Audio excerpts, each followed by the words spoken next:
Oh, we're like a minute in. Yay! Hello.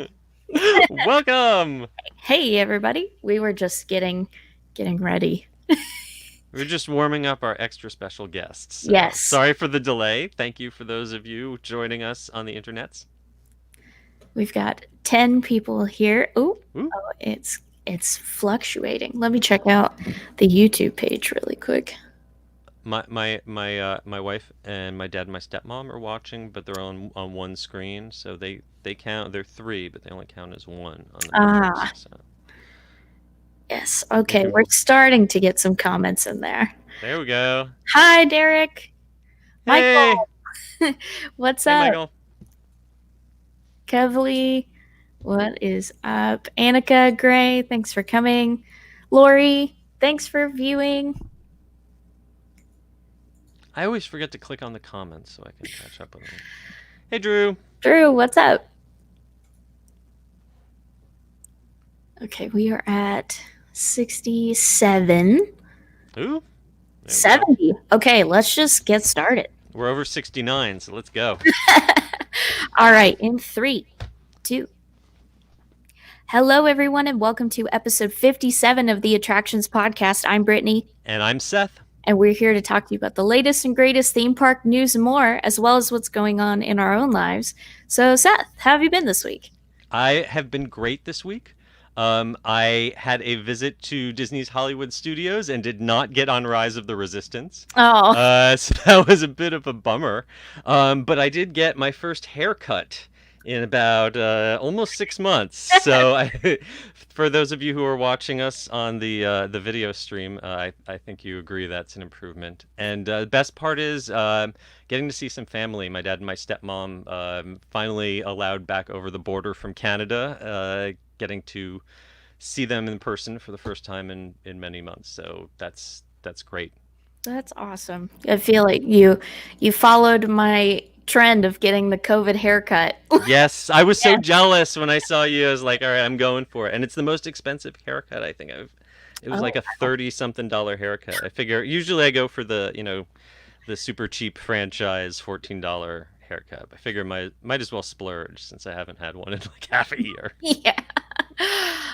For me this week, we had a thing happen. So I told you guys last week how gonna pick up roller skating. Well, Josh, my boyfriend, decided he wanted to pick up skateboarding again. How'd that go? He hurt himself. Oh no. Oh no. Is Um, he all right? yeah, he's fine. He's just like twisted or pulled something in his leg, so he hasn't been able to walk on it. So I've been on full Brody taking care of duty, walks and everything for the past few days. And I'm sure you sharing this on the podcast is not going to bruise his ego along with the rest of his body. He seems to be fine now, though I think he's not going to jump back on the board just Mm. yet. I told him I'm going to get injured next so he can take care of me. The important question is, was he wearing a helmet? No. He got lucky this time. Might not get lucky the next time. Yeah. Kids, don't try this at home. No, gear is important. Always wear your gear. But this week, as we get ready for news in the queue, we have a special guest. Yes. Let me invite him back in. I kicked him out earlier. Hello. I got the bum's rush. I was hey, We can kick you back off, you know. I got the COVID haircut back in my 30s. I was way ahead of the curve. Like the Nostradamus of the bald shaved head community, of which there are many of us, I'm proud to say. And Seth, because it's you, I wore my good Star Wars t-shirt. I appreciate that. That's Yeah. a good one. Did you get that one as a freebie, or did you have to pay for that one? I believe this was a promotional item. Swag. Ooh. It's all about the swag.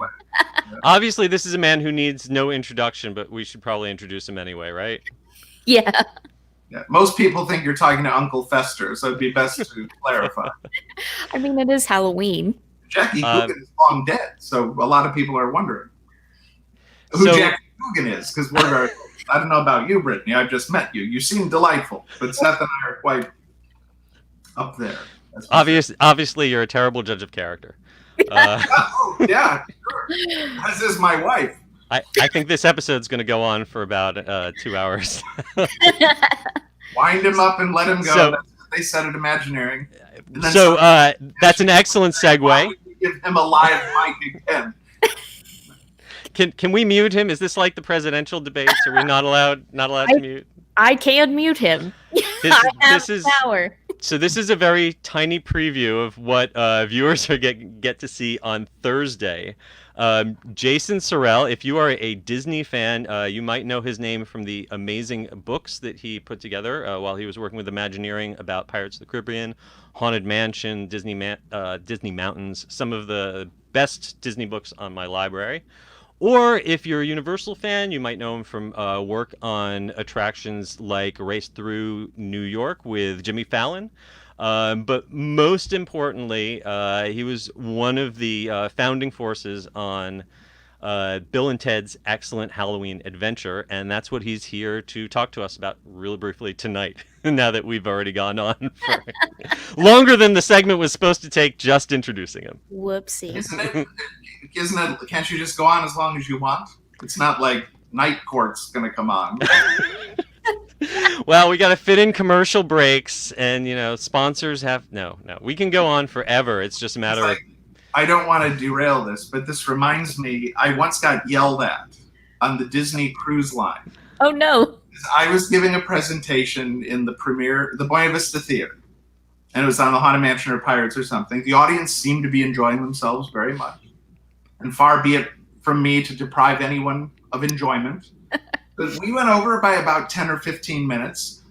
The crowd was very pleased, lots of applause, lots of, signings and things, and they're all happy. And then one of the cruise staff comes up to me and goes, "You can't do that again."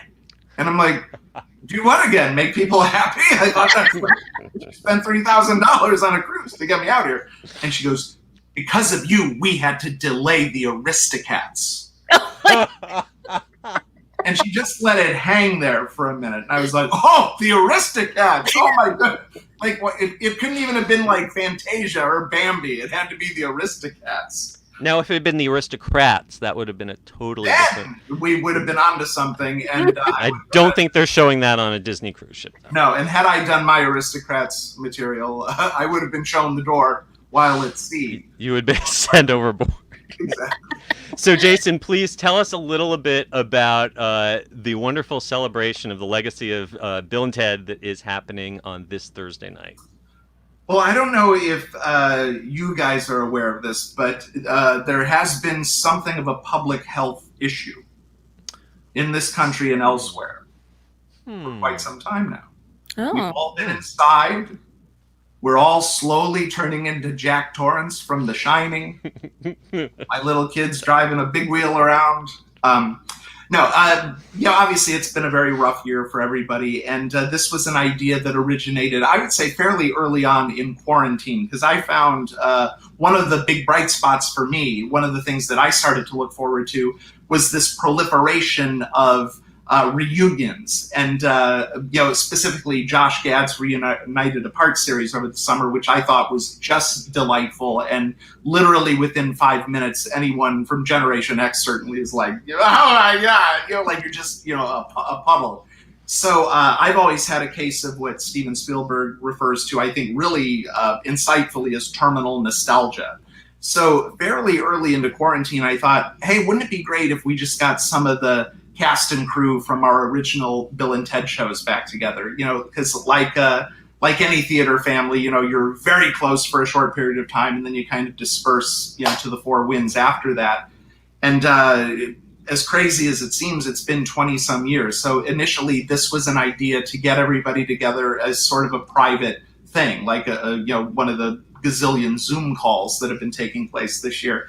And then over time, I started talking to people, including you, Seth, and more than one person said, there might actually be a wider interest in something like that beyond just, the group that did it. Because over the years, Halloween Horror Nights in general and Bill and Ted in particular have amassed a huge following which we only began to get a taste of back in the 90s. And then I thought, well, that's interesting because our era probably has the least visibility of any of the eras of Bill and Ted. So we thought, why not let others in on the fun? Because we have an amazing lineup of people, a lot of very funny people. So I know these stories are going to be of interest to fans, beyond just our core little group. And then we took the further step of, well, if we're going to do that, and this was in partnership with you guys at Attractions Magazine, why not try to make it a fundraiser? And specifically, given that we're talking about the local artistic and creative community, why don't we find a charity that we could benefit so that any of the fans who might tune in might be willing to make a donation to GOPAR, which is the Greater Orlando Performing Arts Relief, which is dedicated to raising funds for so many of our brothers and sisters here who've been hit hard by the pandemic. And that's really how it came about. We have an incredible lineup. I've been connecting with people, obviously on Facebook for months, but today I've been working the phones, kind of confirming and reconfirming. And the lineup's going to be amazing. Seth, we're going to begin with the queen of Halloween, Julie Zimmerman, who not only co-created Halloween Horror Nights, the event, but was the creator of Bill and Ted's Excellent Halloween Adventure. And it's a really interesting story about, how that came about, because it's not the first thing you think of when you think of Halloween. So it'll be interesting to explore that. Kind of like Jimmy Fallon in a talk show getting a thrill ride. I was like, what? And we'll have Adrienne Lepeltier, the first director of the show, who was my boss for many years and is just kind of a local legend and beyond in Vegas and in London and honestly anywhere he goes. And then we're going to have some of the greatest performers from that era, many of whom are still performing in the area today. We've got one of the original Teds, James Keaton, who's a living legend in the Orlando theatrical and theme park community. We've got Chris Lepps, who went on to a very successful stunt career in Hollywood, culminating in being the double for Johnny Depp on a number of movies, and he's a successful filmmaker in his own right. Dan Johnson, who played William Shatner for me in 2 incarnations, 2 years running. And then we're also going to have another local legend, Jay Becker, moderate the madness and sort of co-host with me and try to wrangle all these people. But it's dozens of people cast. There's literally too many people to fit in one stream. We're going to have to cycle people in and out. It's going to be like a big party. Yeah, and we're really excited about it because, as you mentioned in your article, a lot of these people haven't seen each other in over 20 years. I just spent an hour on the phone today with Chris Lepps, who's I actually have stayed in contact with. He's one of my best friends, but we were just in tears again, laughing, bringing up stuff. And he's like, oh, I've got this great footage of James and I driving in onto the stage from the DeLorean point of view, and footage of us running around the park as Bill and Ted. So I think there's going to be a lot of fun stuff, a lot of great stories, and a lot of insight into how that show originated and sort of evolved through the 90s into what it became, setting up the generations that followed us up until its retirement in 2017. So we're really excited about it. So this is happening at 8 p.m. Eastern this Thursday, the 22nd. And you can get all the details by going to tinyurl.com/wepartyon. Why are you body shaming the URL? Why is tiny so important? Tiny. You're part of the problem, Seth. I don't know how to respond to that. Hashtag part of the problem. That's how you respond to that. You're getting canceled. Yeah, exactly. Yeah, we're canceling Kabersky. Hashtag cancel Kabersky. It won't be the first time. Cancel with a K and then Kabersky. Oh, that is good. That's catchy. I like that. That's catchy with a K. I want that trending by 10. So now you know why this is going to start at 8 o'clock and go on to at least 10:30. There's going to be, hopefully there will be a lot of stories if we can fit any in between all of the joking going on back and forth. But we will get through 1 1/2. Yes, exactly. We'll get through 1994 and say, good night, everybody. Time. Excellent. Hey, we at Attractions are really proud to be sponsoring this and hosting it. helping raise some money for GoPar. Just a disclaimer: this is not an officially licensed. This is not represented by the owners of the Bill and Ted copyright. But they have graciously turned a blind eye while we do this because it's raising money for charity. There's no fee. There's no tickets. It's no one involved in getting paid. Strictly just to raise money for GoPar. So, and I would also add to that, Universal's been great about it because this is not any kind of official Universal event, and everyone is doing this just to kind of reminisce about the great times that we've had in the past. And frankly, to celebrate so many of the great performers that Universal and Disney and our other local attractions, how many talented people they've pumped into the entertainment industry in terms of just actors in general, but specifically comedians and especially stunt performers. We really look at this as kind of a celebration and this great gift that Universal Orlando and Halloween Horror Nights have given both, well, not just our local community, but fans from all over the world at this point. We're really doing this for, well, we're doing it for us because we want to laugh together. But we really think that fans of Halloween Horror Nights and the Bill and Ted Show in particular will have a really good time with this. Hear a lot of stories they've never heard before, perhaps even see some footage they've never seen before. And in the process of putting this together, I know we're going to digitize a lot of the shows and get them out online for the first time so we can really show off the talent of the unbelievable creative people we have here in Central Florida. And I thank you guys for supporting this. Obviously, you're dedicated to, well, it's right there in the name, attractions. And you've just been incredibly supportive. You know, it's become kind of a cliche internally. You know, all these companies, whether it's Disney, Universal, SeaWorld, Busch Gardens, doesn't matter. Our motto has always been, we work while others play. And, you know, now we're dealing with a time when the people that were working while everyone was playing are suffering. You know, so we really want to use this as an opportunity to try to give a little bit back to them for everything they've given to people all over the world for literally almost 30 years now. Absolutely. Absolutely. Yeah, it's a great cause. It's going to be a great evening. Thank you, Jason, so much for joining us. Thank you, and I will have on a nicer shirt. I work with the lighting. He immediately attacks the lighting. Like I'm filming the Avatar sequels here. And set up. I thought you were motion. I thought you were motion caption. I thought you were motion capture. I wish. You know, my wife wishes I was mocap. You know, one day I will be. I'll just be sitting, you know, in a wheelchair in a back room, but out here I'll be vibrant, playing with the children.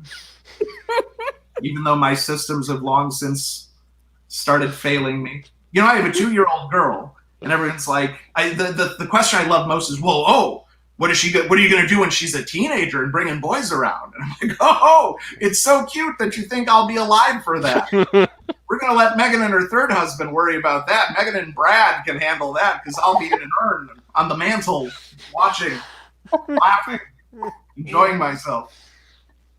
Don't be so pessimistic. You might still be technically alive. You might still technically be alive. The third husband will be there, but they'll just have you propped up on a machine in the corner. Hopefully, I'll be in an experimental phase and happy with that. You know, you can also just a brain and eyeballs in a jar. Haunt the place. You know, don't think for 1 minute. The second I go, I'm at the mansion. And then I'll be considered a spiritual enhancement. It won't cost me. Really. I'll show up in the little mirror at the end. And I'll make myself look digitized so I'll be indistinguishable from the hitchhiking ghosts. That's going to start so many YouTube conspiracy videos. New mysterious ghost appears in the haunted mansion. And I think, Seth, it's obvious. You know what? If we've got you here, I'm going to put you on the spot. I was told a rumor that the Funko Haunted Mansion butler figure was modeled after you. True or false? I heard that too, and I don't know. I Okay. honestly don't know. If you don't know, then it's false. It's not I- like they came to you and said, you're so handsome, we want to turn you into. But having been laid off, that was a hell of a good reason to justify the purchase with the missus. I was like, I know it's $30 and I have no income, but it's me. I gotta let that order stand. Okay. I'll cancel the Green Hornet with That- Kato, but I have to have this other one. That's legit. That's legit. You now you can sign them and sell them on. Boom. That's my That might make them worth slightly less, though. That's what I tell people when they ask me to sign the book. I'm like, this drives down the value significantly. Oh, Jason, it's so good seeing you. We will talk more soon. Can we have you on just to? We could skip the rest of the the news. I got nothing but time, Callie. And Seth and I go back to the 90s at Universal together. He claims so, but it's all a blur to me. It's all blur. Well, yeah, right. As far as I'm concerned, it's still March. Like, I don't know what the heck. That's how I feel too. Right. All right, guys. Well, thank you for having me on. I'm sorry. I hope I did not delay. No. Our audience is now going to tune out once you're gone because they're like nothing in the news is going to. You're going to get little messages saying, "I was watching The Fox and the Hound, and somehow he cut in, and I missed half the picture." You made us delay. I was here for the Aristocats. I don't know.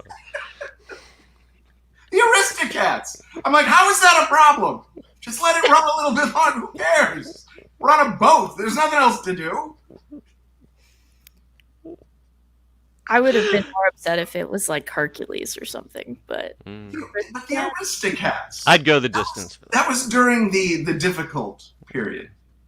After Walt, before Mermaid, really. Now, if I had delayed Mermaid, I'd say keel haul me, toss me over the side. But the Aristocats, not so much. I don't want any letters. It's a lovely film. Every Disney film is someone's favorite film. Bill Harris is a delight. It's got one of the 800 Gabor sisters in it. Everybody wants to be a cat. It now comes with a cultural warning on Disney Plus, so you can watch it safely. That needs to be discussion sometime. With no emotion. We need to go through all of the problematic films and now have warnings. So I didn't realize Aristocats. That'll be another episode. I want something slapped on Superman because I don't care for the negative portrayal of the bald community. That's insensitive. Why does no one? I got Larry David, Bruce Willis, and Vin Diesel. That's it, and The Rock, who's at least doing the Jungle Cruise, so that brings it back to me. You've got Ving Rhames in Pulp Fiction, and that's really all you need. That's true. It's really all you need. One of the more disturbing. I'll never forget when my wife walked in. I was watching Pulp Fiction during the GIMP scene, and that did not go well. She's like, "What are you watching?" And I'm like, "It's context is so important. Context is so important." And scene. Alternative Spice Channel. It was Pulp Fiction. This has suddenly turned into Attractions Podcast After Dark. This might be my favorite episode. Yeah. Kids got to be in bed. It's 9:30. It's like the two of us and Arlen Miller are watching. Oh, hi, Arlen, if you're out there. I hope he's out there. I don't know who's out there. I can't see anything. We have viewers. We got viewers. And then once it's on podcast, people will be listening to this in their car. You'll be responsible for wrecks on I-4 and across the country as people drive off the road. If you see something on the news, you know who to blame. Exactly. People are still right. Oh, we've got someone just typing in the comments saying "wow" and "LOL" over and over. So, it's going. And he mentioned the Aristocats. No, unfortunately not. No one seems to be interested in the Aristocats. There was another time I got yelled at. I was doing. They do that Good Morning. That's a lot. It's amazing it took you so long to get laid off. No, I didn't get laid off from Disney. I got laid off from Disney. I left on my own steam, and they're like, at least we won't have any more offensive appearances. But I was doing that Good Morning Disney Magic show with the cruise directors, a very prim and proper English lady. And I don't know what possessed me to say this, but like it's live, and we're in the main atrium there, and the Imagineering Lab kids walk past, and she went, "Oh, look at that! Isn't that lovely? The young children of the Imagineering Lab. Isn't it wonderful that we offer such programs aboard?" And I said, "Yeah, it's amazing." I go, that's actually how the polio vaccine was invented. And immediately her eyes got big as saucers. It may have been the mention of polio. And I didn't take the nonverbal cue, and I just forged ahead with my train of thought. And I said, "Oh yes, people thought the lab started here, but no, it was on the Queen Mary, and little Jonas Salk went to the Imagineers, the Oceaneers lab, and at the end of the cruise, polio's gone. Cure for polio." So later that day, we're getting ready to disembark somewhere, and the magician, comedian, Mike Super, who was on board, who's a really funny guy, and I hit it off with him right away, he comes up to me and goes, "Dude, I saw you on the ship channel this morning." And I went, "Yeah, I think they're a little upset with me." He goes, "Why? It was awesome." He goes, "Just the fact that you used the word polio on a Disney ship, it was awesome." And I'm like, well, if it worked for a national touring comedian, that's really all I need. But then it got to the point where, like, my media rep, before one appearance, I don't even remember what it was, they came up to me and said, "I can't even believe I have to say this, but you're going to be on live mic, so I don't want any mentions of Hitler, polio, or communist China." Oh my God. That's all I'm going to say. Go. What does that leave you to talk about? Very little. I have my wheelhouse. And, They're not sending you on any Disney cruises to Beijing or Shanghai. I would say that. Yeah. They don't want to hear from me. Yeah. Wow. I think we should just end here. I don't really know. Yeah. Nothing we say. How are we supposed to talk about the news now? Because the news is so good. By all means, dive into the news. I mean, you can stay and give some color commentary if you want. Oh no. Matt warned us about this. He was like, I'm not sure. Maybe we should just have him talk about Bill and Ted a little, and then you can say goodbye and then move on. But hey, Brittany is in charge here. I'm the new guy around here. This is her rodeo, and I'll let her decide. Well, hey, if you're gonna get me in trouble. No. Because the polio thing was a story. It's not like I said it on your show. I was just relaying something else. Oh no, we do not have a polio clause in our contract. Okay, so that's. But don't start joking about H1N1, because we'll come down on you. Too soon. Well, I'm gonna go have some warm milk. I'm gonna take my warm milk and then go to bed. I turned 50 this year, and there's a whole new routine now.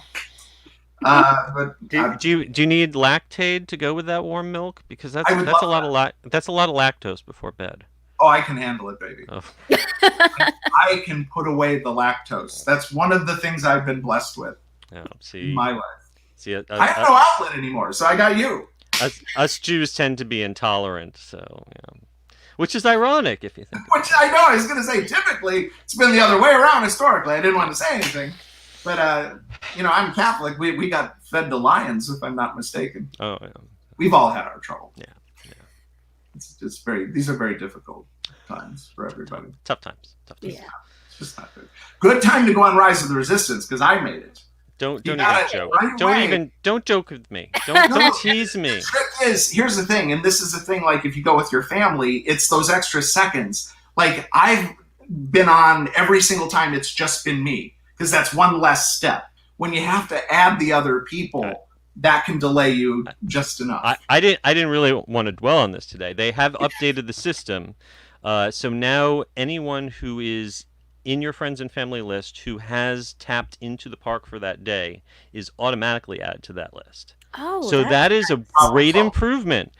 It didn't solve the problem though, because like I said, I got there bright and early. I was there when parked outside the park before the toll booths were even open, right on it at 10 a.m. I tapped on it, and and 0.0001 seconds. Nope. Try it again at 2, exact same thing. The capacity is just so limited. Now, they probably got 25% of their maximum capacity in that park right now, which means maybe one person in 4 can ride that ride. Maybe. And that's if it doesn't break down at all. Well, what's interesting though, like because the times I got in, I was by myself. I had the whole car by myself. Exactly, exactly, and that kills. You ruin it for the rest of us. You know what? Ruined it for the rest of us. These are very difficult times. That's all I have is to live out my fantasies. Yeah. Alone by myself with the droid.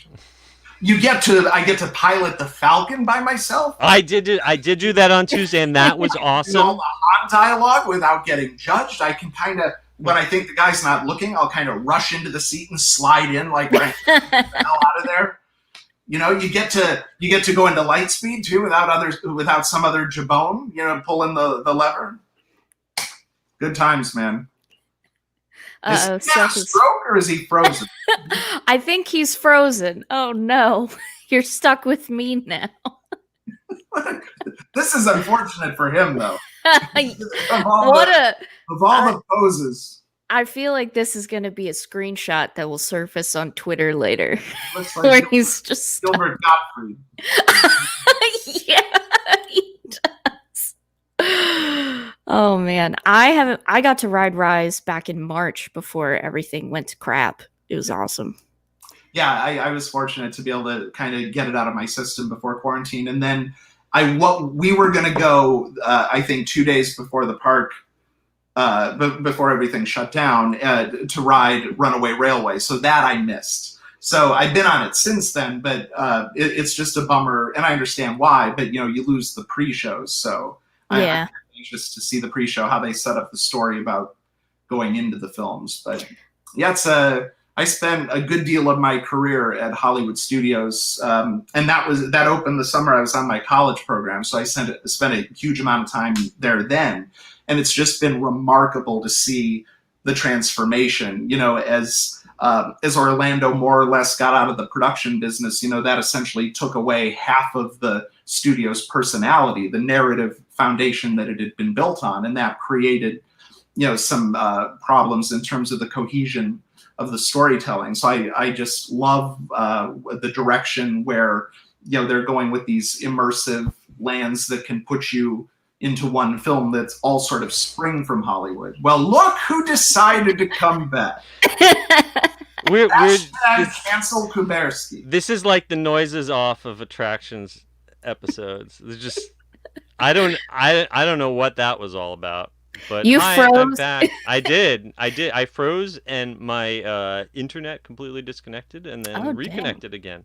So let's hope that doesn't happen on Thursday. Because I was like the Seacrest that jumped in for Regis here. I appreciate that, but so does that make me what, Kelly Ripa or? No, she's Kelly. I'm Kelly. Oh, you're Kelly. Then what am I? You're Regis. Regis. Although he's Catholic, so that doesn't really... I'm so confused. Okay. Yeah, Regis is a good Catholic. Well, thank you for covering for my purpose. Yes, absolutely. Thank you for covering Maybe I just for wanted AT&T U. And what? What'd you say? I would say my show now. I think you've been replaced. What is that?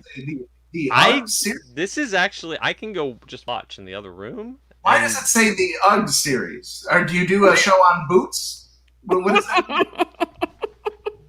Oh no, he's leaving. Oh no, what is it? Oh, the unofficial. Oh, okay. I thought you were gonna walk out. It's like we've fully gone off the rails now. At least it makes sense. Although, having said that, some authors aren't prostitutes, flashing their business all over the internet. I'm sure you do very well with those. Some aren't, present company excluded. Yeah, no, I haven't. If you meet one, let me know. It's funny. One time I asked my wife, we found Haunted Mansion books, and she didn't really care for the way they were arranged in the bookstore and started moving stuff around. And then coincidentally, because this was around the time I was working with Ridley Pearson on the Kingdom Keepers books, and he was in town with Dave Barry, and I mentioned it to Dave Barry, and he goes, "You never do that." He goes, "If you move your own books around in a bookstore, that makes you a dick." He goes, "So you have your wife do it. Then it's okay." Yeah. He goes, "Make no mistake, you get it done, but you don't do it." I'm right there with you. One of our favorite things. There used to be a bookstore in downtown Disneyland, right next to the AMC theater that's gone, and we would always go in there, and I would make sure that my wife would prominently display a copy of my book. Yeah.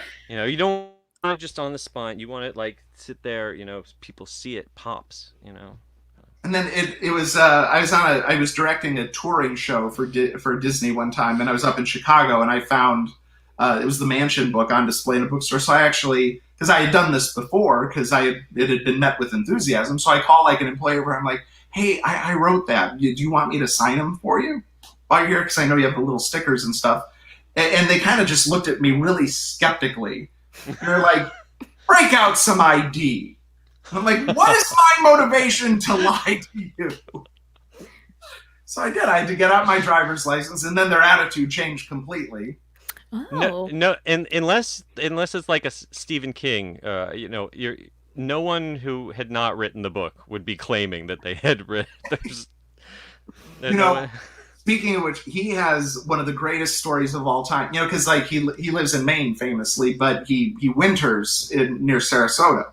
Mm-hmm. So he he tells this amazing story of he's in Publix shopping, and this 80-year-old woman comes up to him and she goes, "I know who you are, and I know what you do, and I know what you write, and I don't like it. It's sick."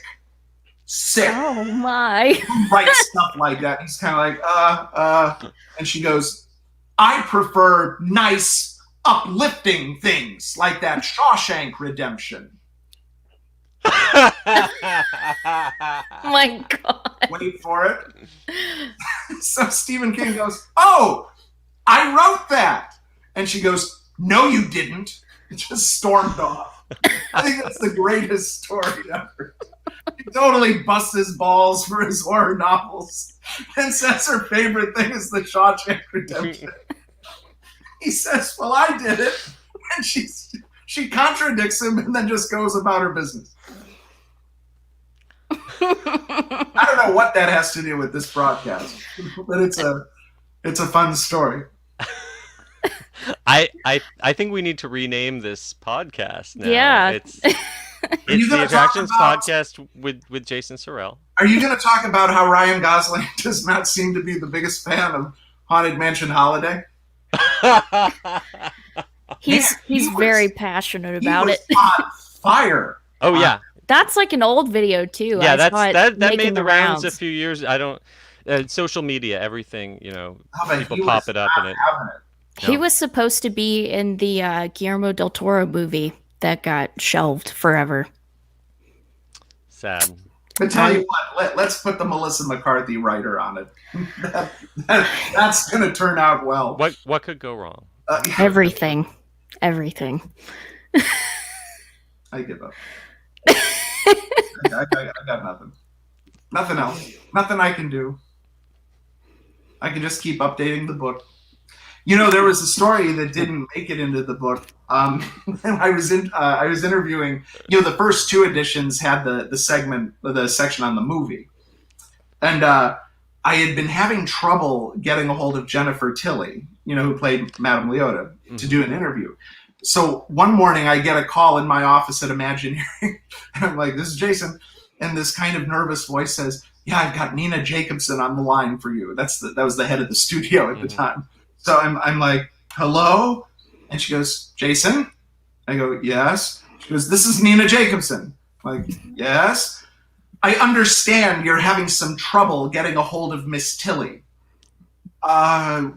Because I don't want to rat out a Tilly. I don't know that's not what I'm about. So I go, "Well, I think schedules and, our people are talking to her people. Well, would you like me to do something about it?" And I'm like, you have time in your day before lunch? Sure. So that very night, I'm sitting at home watching TV, and my cell phone rings, and I didn't recognize the number. It was an LA prefix. So I'm like, hello? And she goes, hi, this is Jennifer Tilly. And I went, oh, hi, I'm Jason. She goes, oh, I know who you are. I was told if I didn't call you tonight, I'd be in really big trouble. So then we started talking, and I said, yeah, I would have loved to talk to you on the set, but I know things were busy. And then I wasn't even allowed to approach Eddie Murphy. In fact, they told me I probably shouldn't even look at him. And she goes, yeah, isn't that crazy? That kind of behavior. It's one thing if you're a comedic genius. It's another thing if you're a total jerk. And I was kind of like, ooh, I don't know. Well, that didn't make it in the book. I said, no. And then she goes, and I can say that because I know you're not going to put it in the book. You work for Disney, and this is just going to be a big puff piece. And then I got offended. I'm like, it's not going to be a puff piece. It's going to be a show business biography. So then she's on, and she goes, yeah, they told me that if the movie does really well, they're going to take out the voice of the lady that does it in the ride and put my voice in. And I went, I go, really? And I said, was the person who told you that named Marty by any chance? Because unless it was, I don't think that's going to happen. We'll have armed villagers in the streets with torches.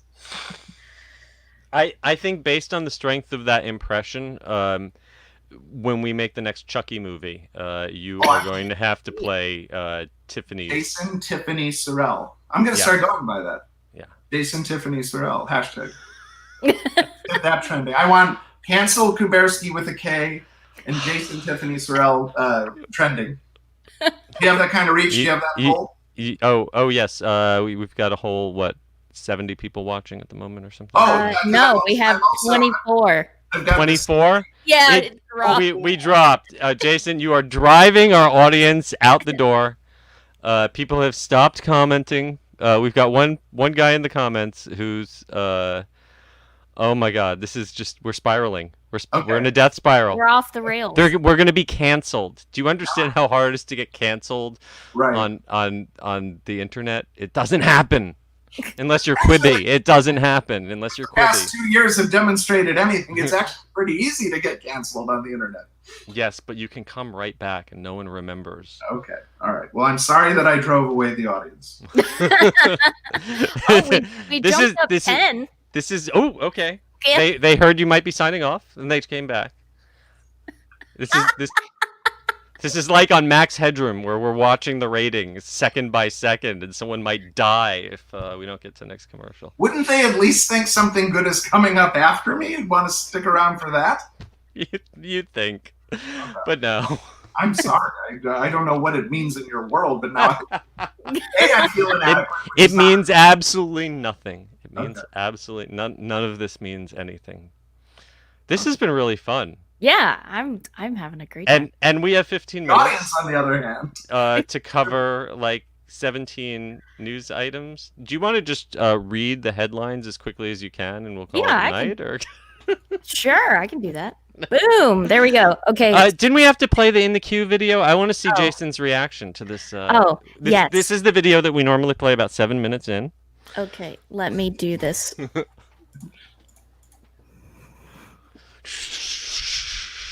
You have to imagine the sound effects. Yes. For some reason, we can't hear the audio. I think it's because my second monitor doesn't have audio output plugged into my other monitor / tower. So there that was great. I'm transformed. Blown away. This is a man who's worked on multi-million-dollar productions, and he's truly impressed by that little intro. I do what I can with what I have. Billion, Seth. Billions. Oh, billions and billions. Million stars. Bajillion dollars. That's like Carl Sagan. Carl Sagan. We're talking. Does the audience even know who Carl Sagan is anymore? Not I have to anymore. explain to people what the Brady They know Bunch Neil is. deGrasse Tyson. You say Cosmos, they know Neil deGrasse Tyson. Oh yes, coming into health ratings. Being canceled. Thank you. God bless you, John. Thank you, John. I've never been canceled. Doing the Lord's work for start us. now. Thank you. But very quickly, my friends, Spooky Empire has announced a Yay, spooky spooky. pop-up event, 2-day event this December, featuring meet and greets, autographs, all that good Spooky Empire stuff that you love. Love the logo with Frankenstein. Yeah, Frankenstein's monster. Sorry. with gloves and a And the mask. PP. Yes, PPE for the monsters. Very important. As though the fact that he's a rotting corpse is perfectly healthy. They don't want him breathing on him. Don't breathe on me. Over at Warner Brothers Studio Tour London, The Making of Harry Potter, they are bringing back Hogwarts in the Snow this winter, but they're adding snow to the Diagon Alley set, which they've never done before. So that's pretty nifty. That is not canon. I do not believe that's canon. No, they've never that's shown okay. it in the movies. Have you But been to that attraction? It's amazing. If I you're wish. Yeah, it's absolutely stunning, that attraction. I would love to go. The model of Hogwarts. It's that they used breathtaking. for filming. You could spend, like, Amazing. A Look half at that hour thing. there just photographing it from every Mhm. angle. It will be covered in snow for this event, so that's neat. And the Great Hall will have the delicious Christmas feast out, but you can't eat any of it, so don't try. Kingdom Hearts Melody of Memory put out a demo this week. If you like rhythm games, I played it. It was boring. So rhythm. So this is like Guitar Hero or Rock Band, but with Basically. Disney characters. Not even Disney characters, Kingdom Okay. Hearts characters. There are Okay. like some appearances by Disney characters. It's all music from the Kingdom Hearts franchise of like 30 games. Kingdom Hearts is one of those franchises where the idea of it sounds really cool to me, and then I start looking at the list of all of the episodes and sub episodes and extended and like I could never. It's worse than Game of Thrones. You could never mean- catch up with it all. I've played the game since I was 12 and I still don't understand it. So I think it's just a lost cause. It looks fine. I didn't like that they used the Kingdom Hearts 1 PlayStation 2 character models for everything. That was kind of annoying. But Picking Give this it a up shot. on your Switch, Yeah, they on your come for a Xbox. testimonial at this point. It looks fine, Brittany. yeah, it looks fine. Put that in the box. Jason, Yeah. are you a gamer? What do you play? Yeah, No, I don't. I have so many things sucking up time and money. I think I'd get thrown out of the house if I introduced the gaming system. the PlayStation 5 comes out in a couple weeks. Did I mention I'm unemployed? Disney Cruise Line has shared their itinerary for early 2022, as well as an update on the Disney Wish, which, if you want to read the itinerary info, you can head to attractionsmagazine.com. But what I wanted to talk about was the Disney Wish. Mhm. It was supposed to set sail in early 2022 and is now scheduled to sail on its first voyage in summer 2022. Color me surprised because I would have thought it would be pushed back even further than that. I thought think so that too. Summer 22 for the industry to recover enough that they need another ship. That's very optimistic of them. I would love to see that happen. Anything Jason? to add, Jason? You don't work for him anymore. No. The funny thing is, it's like I could not be a bigger fan of Cruise Line. I actually think it's the greatest Disney vacation. I always tell Ooh. people that going on a Disney cruise is like what going to the Walt Disney World Resort used to be like in the 80s and the early 90s when Oh, customer man. service and quality were still at its peak. I remember on my first one, I booked a special, and I was a speaker, so I wasn't even paying for it. But I booked a special meeting with the cruise director, and they're like, "Oh gosh, is he upset about something? What's going on?"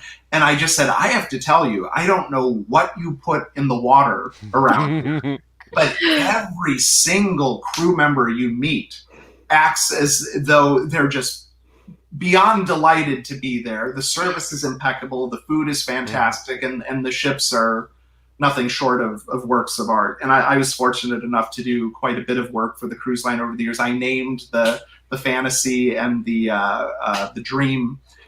Wish was on the list too, but that was so far ago. Yeah, I couldn't say that. And not that it's rocket science. Disney Fantasy. Yeah. Give Because the guy Disney's never used that word before, Yeah. ever. No, in yeah. anything. give him a prize for that.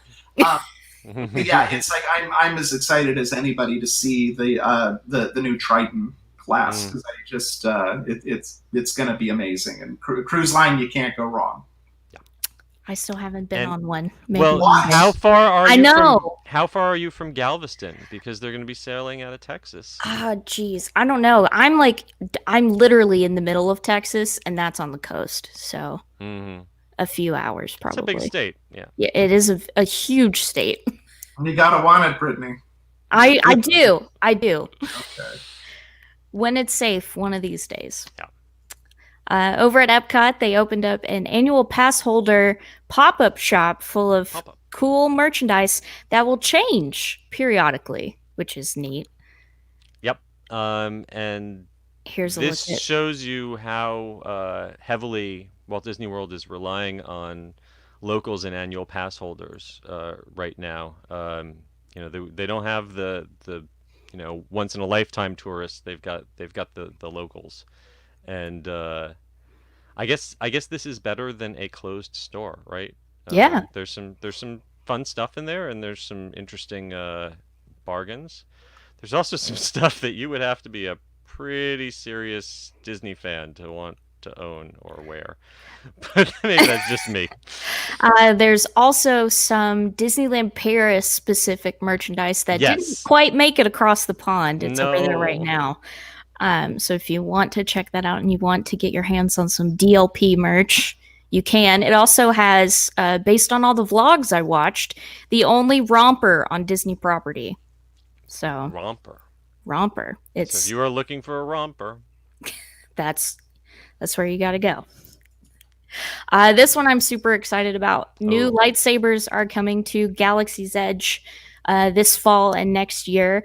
The most notable, in my opinion, being Cal Kestis's cool broken lightsaber from Star Wars Jedi Fallen Order, and Ahsoka Tano's Clone Wars sabers, which we have talked about in the past. These will be the first lightsabers to change color in the hilt, so that's going to be very cool. And also Count Dooku's awesome lightsaber will also be available. That one's coming this fall with Ahsoka's. Cal's will be available next year sometime. I had better get a free Ahsoka one. And Ashley, if you're listening, which I doubt, I'm sure your godson would love one of those for Christmas. They're so cool. She posted a video on her Instagram story revealing them, and man, I love the Legacy sabers. They're so well crafted and they feel like weighty in your hands. It's not just like some toy saber. It's awesome.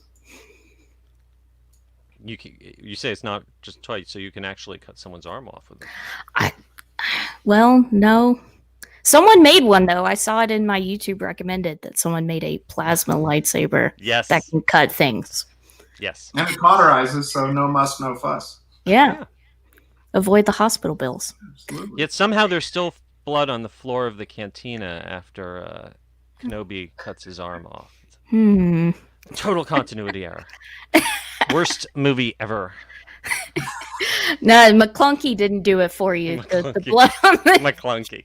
That was pretty wild, man. I didn't hear about it till later, and then I was like, well, I have to check that out. What the hell, McClunky? I sometimes imagine that George Lucas is just sitting somewhere in a bunker, just re-editing the hand shot first scene over, creating infinite variations of it, like the infinite number of monkeys typing away on Shakespeare. I'm convinced he's just sitting there going, "Oh, watch this, they're gonna go crazy." He's doing it on purpose now, like, your move, fans. Well, that's how it felt this past week when some book came out from Lucasfilm Publishing that showed that George wanted to kill Luke off in the 8th film, and everyone was upset. They were like, I thought Rian Johnson was the one that was going to ruin the franchise. I'd rather be mad at Ryan. It's really not fair. It takes a village to ruin a franchise. No one person can do it on their own. It takes cooperation. Ryan is a peach. Don't be mean to him. Knives Out. The man made Knives Out. He can do whatever he wants after It's a perfect movie. And Knives Out gives you a pass. I think one of my biggest missed opportunities regarding special edition type stuff, I was fortunate enough to go to a Raiders of the Lost Ark 30th anniversary screening in LA that Spielberg was at. Oh, cool. And then Harrison Ford was a surprise guest in the and he came out, and it was funny because I was out there for work and I didn't expect to be. So I was actually in Kevin Feige's office that morning because I was working on the Avengers book, and I said, "Oh, I'm really bummed because I had no idea I was going to be out here this week, because if I had, I would have tried to get tickets to the Raiders thing." And he goes, "Oh, do you want to go?" And I'm like, "Yeah, I want to go." And it's like, "Oh, I'll get you a ticket." So the ticket I wound up getting, I was like front row center, which was terrible for the movie. But then for the Q&A after, it was perfect because like Spielberg and Harrison Ford are like 12 feet in front of me. But when they were doing a Q&A in the audience, and I was sitting next to a buddy of mine from Imagineering because the seat next to me wound up being open. And the question from the audience was, "Is there anything you regret?" or something along those lines. And Steven said, "I regret making those tweaks to E.T., like taking the guns out of the FBI agents' hands and stuff like that." And that got onto the subject of special editions. And he goes, "I understand George does what he does, and that's his right, and I respect that, but it's just not, what I would do." And then he's sitting there, Harrison Ford sitting there, "I will regret this to my dying day." He goes, "Well, what do you guys think? Do you like it when we make changes like this?" And there was dead silence, and I didn't do it, mind you.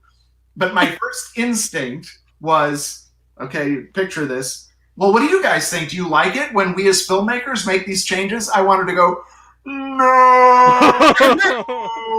Oh my God.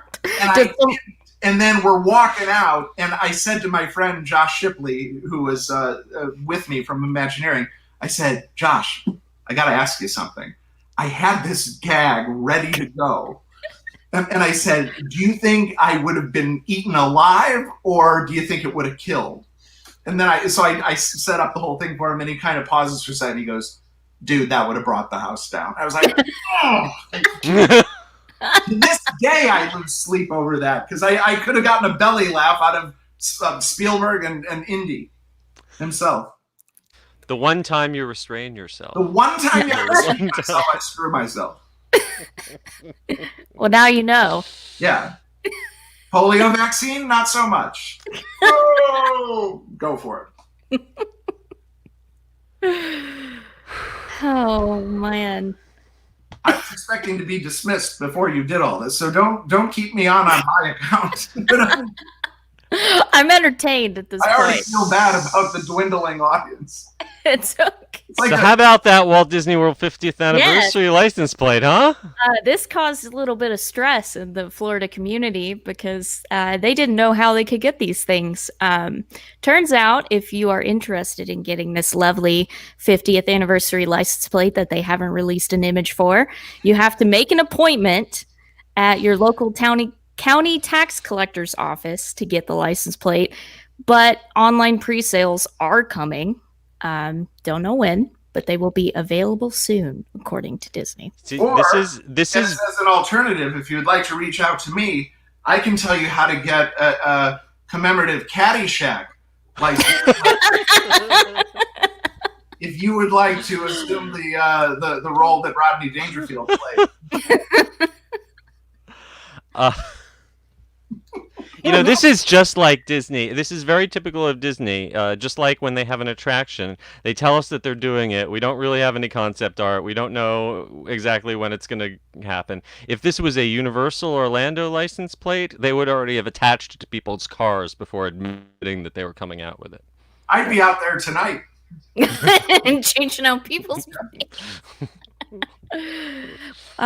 The proceeds of the sales of these plates will be going to Make-A-Wish of Central and Northern Florida. So that's great. Yeah, great cause. I'm gonna hold off till I get an idea of what it'll actually look like before I notice it doesn't say that for anything else. The proceeds from these sales will go directly to the Walt Disney Company. That would apply to pretty much everything else, I would imagine. Pretty much. Not all the jokes are going to be dynamite, Seth. I got it. This is a volume business. You just keep firing. You lose some. Yeah. We're gonna make it up on volume. Over at Efteling, this is really cool, you guys. Efteling has announced music bounding. They've announced a new play area called Nest, and what's unique about it is it will be accessible to children of all abilities. Really cool, both physical disabilities and also non-apparent disabilities. I think the neatest thing is they're talking about a wheelchair slide. I'm trying to visualize a slide you can go down in a wheelchair, but that's pretty awesome. Have you ever been to Efteling, Jason? I have not, actually. This is my favorite non-Disney or Universal park around the world that I've been to. I've heard nothing but great things. It is so beautiful. It is so quirky. It's extremely European. There's some stuff in there that's kind of questionable that would you not get away with in an American theme park. My best example of what Efteling is all about is there is a fairy tale forest where there is a giant statue of a donkey, and if you put in a coin, the donkey will poop a golden nugget out of its butt, which kids chase after for souvenirs. Oh, stay classy, Efteling. Totally. But I had a chance to go 3 years ago on a Universal trip, and Efteling was included, and it happened to coincide with my mother's visit down here. So I came home from work, and I approached my wife. I made sure she had had a glass of wine first, and I said, funny story. We have a European research trip coming up, going to go to all these cool places. Efteling, I've never been there. Europa, all these other places. But it's when my mom's in town. And she just looked up. She goes, absolutely not. And that was it. And then I come in the next day like a little kid. I just go, I can't go. Oh. I said I couldn't go. Couldn't get your permission slip signed. No. Well, hopefully someday you'll go out there, because it is like this bizarro universe of a lot of the same stories that Disneyland are based around, but the dark Grimm's fairy tale version of it, and great food, great rides, just and this new playground really sounds like something special. So as soon as Europe allows us Americans back in, I'm going Efteling. I can't believe you didn't mention the trash cans. Oh my God, I was going to, but that's really, I mean, that's one of those things that is definitely problematic. But yes, their trash cans look like heavy-set people with vacuum tubes set in their giant mouths, and they eat your trash. They like ask you suck it for up. the trash, please. Paper, please. Yeah. You mentioned when it's safe to go to Europe again. Part of me feels like the rate we're going, even when COVID's no longer an issue, the EU is going to be like, this no Americans thing, it's been working for us. So maybe just keep that in place. Yeah. Most popular. Legoland. Legoland had a huge announcement this past week talking about how they're going to celebrate their 10th birthday in 2021. With that comes the long-delayed water sports stunt show. I'm really excited to see what it turns out to be. This, the water skiing shows are a historic part of the legacy of Cypress Gardens and Central Florida tourism, and I'm so glad that they're bringing something like that back. When they retired the old stunt show, I was afraid that was the end of the water ski pyramids on Lake Eloise, but thankfully that tradition is going to continue. And any news about a new show opening and actors being put back to work is good news in this town right now. Mm-hmm. Jason, you've got little ones. Have you taken them to Legoland? Do you really want to get me going on Lego at this point? Do you have any pieces currently embedded in the bottom of your foot? Would you like to see my feet? I've got Legos on the floor. That's actually my first stigmata joke. So I say that. And as a Jewish person, I would think you would appreciate that. No, yeah, that one must slay at Easter. They hurt. They really hurt. Especially the tiny ones, like for the complicated things. With the new stunt show will come Pirate Fest weekends from February 12th through the 28th, with all sorts of piratey fun and shenanigans to be had. A new 4D movie will be coming to the Legoland Funtown Theater. They will be opening a new Master Model Builders area experience for you to watch these professional Lego people build stuff. Sounds awesome.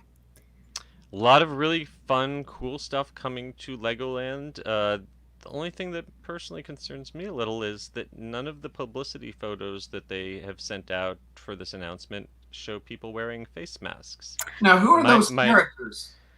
Those are the Lego friends. See, I'm picturing a meeting where somebody says, take us right up to the point where we get sued. A little bit. Like when you rent princess characters for your kid's birthday party, but they're not exactly licensed.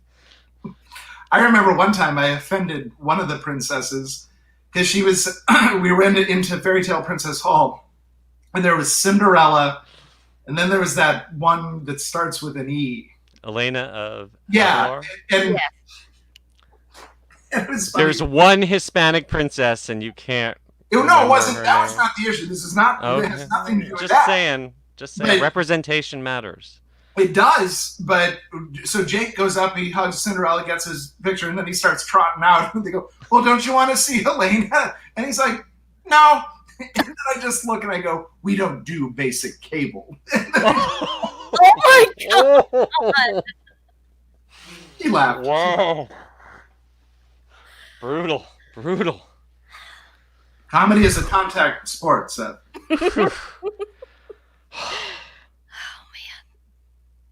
Well, All right.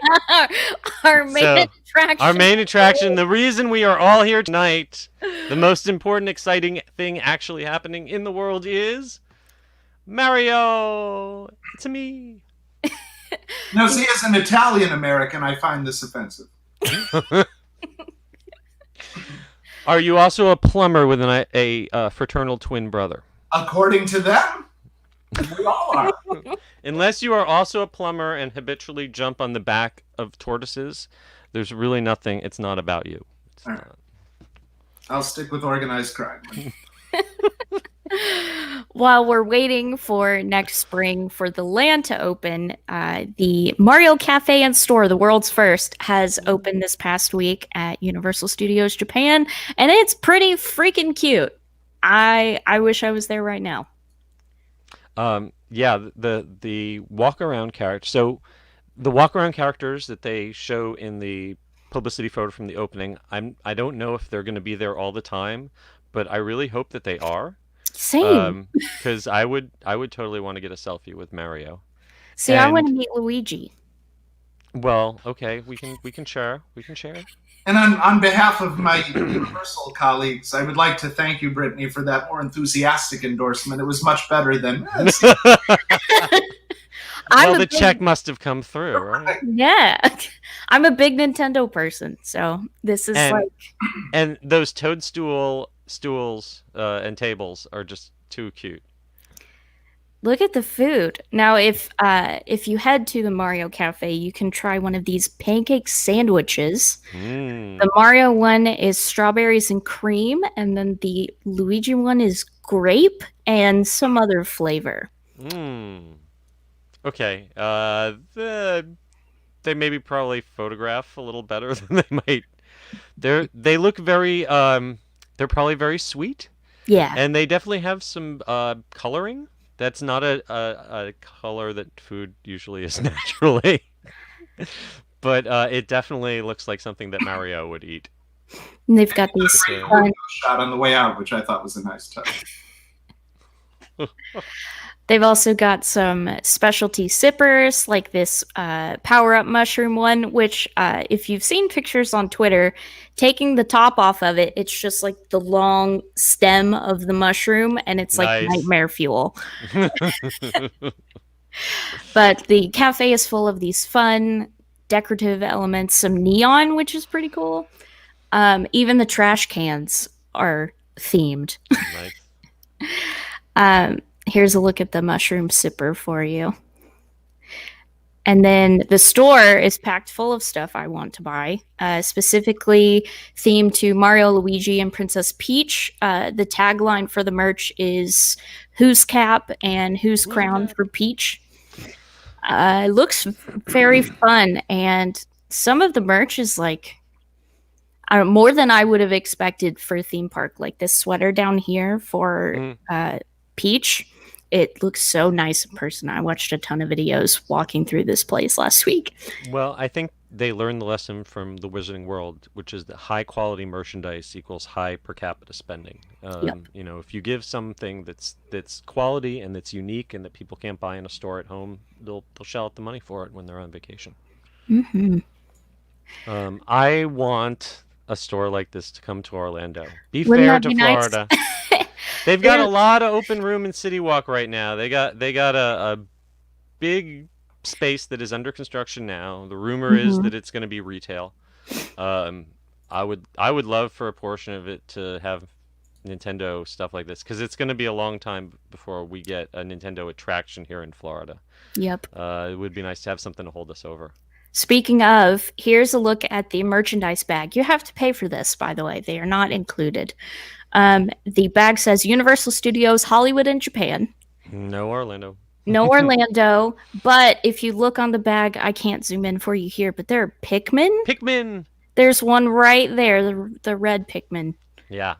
And so, I think as far as we know, there is no Pikmin attraction. Right. The rumor is there are enhanced reality, augmented reality binoculars around the land, and that maybe Pikmin will make some cameos, maybe some hidden Easter eggs that you'll be able to see digitally throughout the land. That's the latest rumor I've heard. But it's cool that they've found some Easter eggs from some non-Mario franchises that they're gonna squeeze in there. Now put Animal Crossing in. I think Animal Crossing deserves more than a little cameo. I think it deserves a whole land. You have to take out a mortgage. From Tom Nook. You have to pay it off or you can't leave. Yep. And you become an employee and you have to work in Nook's Cranny till you pay it off. I'm going to teach kids about capitalism the fun way. But I'm super excited to see the land once it's finally ready to open sometime in the spring. Maybe us Americans and beyond will even be allowed to go visit by then. We're going to plan that trip. Yeah, we are. I'm going to hold Matt down. You are going to grab his credit card and call the airline. That's how we're going to be out there. Work trip. It's happening. But that's everything I had for you in the news. Tried to run through it as quickly as possible. I really don't know what else we could possibly cover at this point. I don't know. I just didn't have a full exit point. I mean, I thought she was going to kick me off, and that at some point we're like, he might as well stay to the end. You know, there wasn't like can't stand up. There wasn't a good segue or anything. I could have just been like, "Hi," and then there's no polite way, so we're just going to let you stay. No, this was awesome. This was really great. So Thank you so much. And if you enjoyed this, come back on Thursday, the 22nd, and it's totally free on all of our channels. We just ask that you please make a donation directly to GoPar. Yeah, because a lot of our friends and colleagues have been hit hard, and I can promise you're going to get a ton of great stories, ton of funny stories from a ton of great people, both cast and crew, and also some insight into how the show originated and evolved. And for me, it's just going to be a great chance to catch up with Julie Zimmerman, because I really feel, unfortunately, she's become kind of the unsung hero of Halloween Horror Nights, because without her, we don't have this event. And I'm sure somebody would have come up with a Halloween event eventually, but you wouldn't have it in the form that you have it, and you definitely wouldn't have Bill and Ted. So we're going to celebrate a lot of those early pioneers of the event and the show, and hopefully help out some people while doing it. Yeah, and again, that is tinyurl.com/wepartyon. Or if you go to attractionsmagazine.com, there's an article all about it right there. Yep, you can search Bill and Ted and find it. But before we go, I wanted to give some listener thank yous in case you didn't know. We have a subscription model at Attractions Magazine where if you are a club or VIP subscriber, not only do you get really cool extras, but you also get your name announced on the podcast the week after you subscribe. So big thank you and shout outs to Emerson Spry, Jacob Hutchinson, Christopher Joliffe, and Shujin Lance Schuster. Thank you so much for being subscribers. You help keep this train on the rails usually. Not tonight, obviously. Not tonight, but most nights. You can also, if you're interested, pick up our fall 2020 issue. It's available now at attractionsmagazine.com/store. Someone in this trio of clowns has an article inside of it. I'll let you guess which one.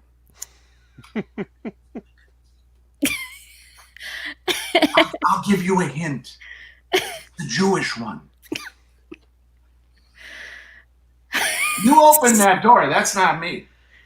So, I'm Seth Kabursky, and you can find me at S. Kabursky at the UG series, at theunofficialguides.com, and possibly at Orlando's 33rd Street Jail after I firebomb Jason Surrell's home.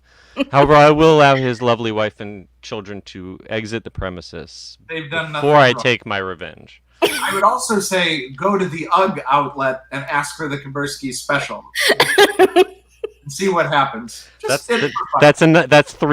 two G's. It's just they don't. Not everyone knows. I will remind you on Thursday, though people will not hear or see me, I will be running the board and I will have the power to turn your microphone off. Yep. Just saying.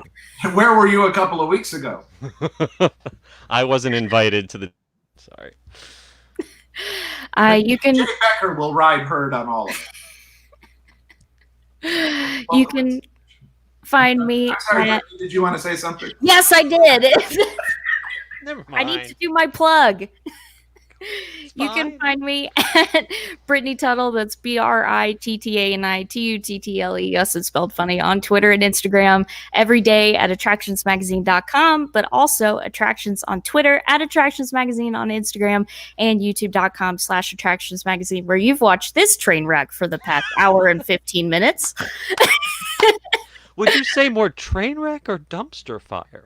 It's a dumpster fire. A dumpster fire on a train that is headed for a collision.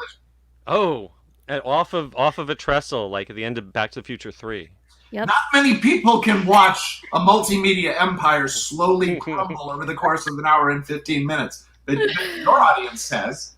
Matt, we are so sorry. Yeah, we know not what we do. We forgive us, please. I will put so many bleeps in when I edit this tomorrow. I think we've been clear. There's nothing you wouldn't hear in prime time. Prime time is fair game, Tuttle. Anything. It's not even like an HBO show where I can do what I want. This is like prime time, perfectly acceptable. All right, I'm gonna use that as my excuse if Matt asks me about it. You let me worry about Matt. A former Imagineer told you it was okay, and that's pretty much like the Pope himself, right? There we go. But until next week, I hope you guys stay safe, wear your mask, wash your hands, but most of all, have fun. And I hope you enjoyed this. Please, I hope so. Please. Despite everything, I think this is one of the most entertaining episodes we've had in a while. It just in terms of sheer volume, because we're coming up on an hour 18. So yes, this was one of the most episodes we've ever done. The episode was definitely the most. Can I do the Chevy Chase sign off? Do it. Good night, and have a pleasant tomorrow. Bye, everybody. Bye.